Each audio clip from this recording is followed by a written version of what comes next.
Yeşaya 51-ci fəsil. Yerusəlimə təsəlli verici sözlər. Ey salihliyi arayanlar, Rəbbi axtaranlar, məni dinləyin. Yonulduğunuz qayaya, çıxarıldığınız çuxurun dərinliyinə baxın. Atanız İbrahimə, sizi doğan Saraya baxın. Mən onu tək çağırdım, xeyir-dua verdim, nəslini artırdım. Həqiqətən Rəbb Siyona və onun xarabalıqlarına təsəlli verəcək. Səhralarını Edenə, çöllərini Rəbbin bağına döndərəcək. Orada sevinc və şadlıq tapacaqlar. Şükürlər, ilahilər oxunacaq. Ey xalqım, məni dinlə, ey ümmətim, məni eşit. Qanun məndən çıxacaq, ədalətimi nur tək xalqlara ehsan eləyəcəyəm. Salihliyim yaxındır, qurtuluşum gəlir. Xalqları öz gücümlə mühakimə eləyəcəyəm. Uzaq diyarlar mənə bel bağlayır, qüvvətimə ümid eləyir. Başınızı qaldırıb göylərə nəzər salın, aşağıya, yer üzünə baxın.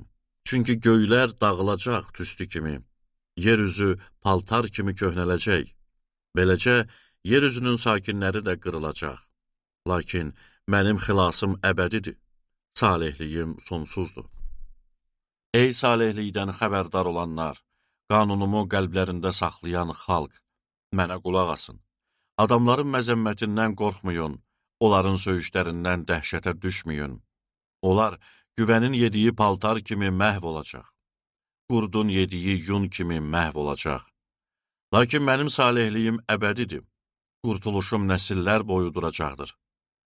Qalx, qalx, gücdən, ey Rəbbin qolu, qədim zamanlardakı kimi, qalx əvvəlki nəsillərin vaxtında olduğu kimi. Sən Rahavı parça-parça eləmədinmi? Sən əjdahanın bədənini deşmədinmi? Dənizi, dərin suları sən qurutmadınmı?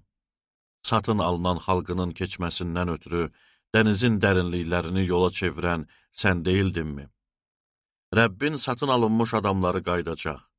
Sevinclə nəğmə deyərək Siyona gələcək. Üzlərində əbədi sevinc olacaq. Onlar sevinc və şadlıq tapacaq.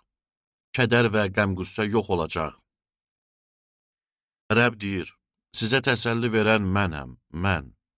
Fani insandan, ot kimi solan bəşər oğlundan qorxan, gör sən kimsən. Səni yaradan, göyləri sərən, dünyanın təməlini qoyan Rəbbi necə unudursan? Səni məhv eləmək niyyətində olan, zülümkarın qəzəbindən gün boyu dayanmadan qorxursan. Bəs hanı zülümkarın qəzəbi? Zəncirlərlə buxovlanmış dustaqlar tezliklə azadlığa çıxacaq. Ölüm çuxuruna düşməyəcək, çörəkləri əskik olmayacaq. Allahınız Rəbb mənəm. Mənəm dənizi gür dalğalarla çalxalayan, ordular Rəbbidir onun adı. Mən sözlərimi sənin ağzına qoydum, əlimin kölgəsində səni gizlətdim ki, göyləri qurum, dünyanın təməlini qoyum, Siyona xalqım sənsən deyim. Yerusəlimin əzabının sonu. Oyan, oyan, qalx ayağa.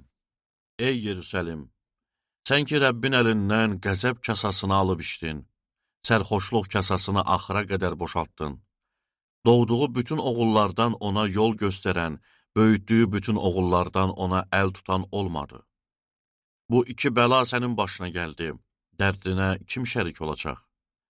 Qarət, dağıntı, qıtlıq və qılınc, sənə necə təsəlli verim? Övladların taqətdən düşüb, Rəbbin qəzəbi, Allahının məzəmməti üzərlərindədir. Onlar tələyə düşmüş cüyür kimi hər küçə başında uzanıb. Buna görə də, ey yaralı Yerusəlim, şərabsız sərxoş xalq, bunu eşit. Xudavəndin Rəbb öz xalqını müdafiə eləyən Allahın belə deyir. Budur, sərxoşluq kasasını əlindən almışam. Qəzəbimin kasasından artıq içməyəcəksən. Bu kasanı sənin zülümkarlarının əlinə verəcəyəm.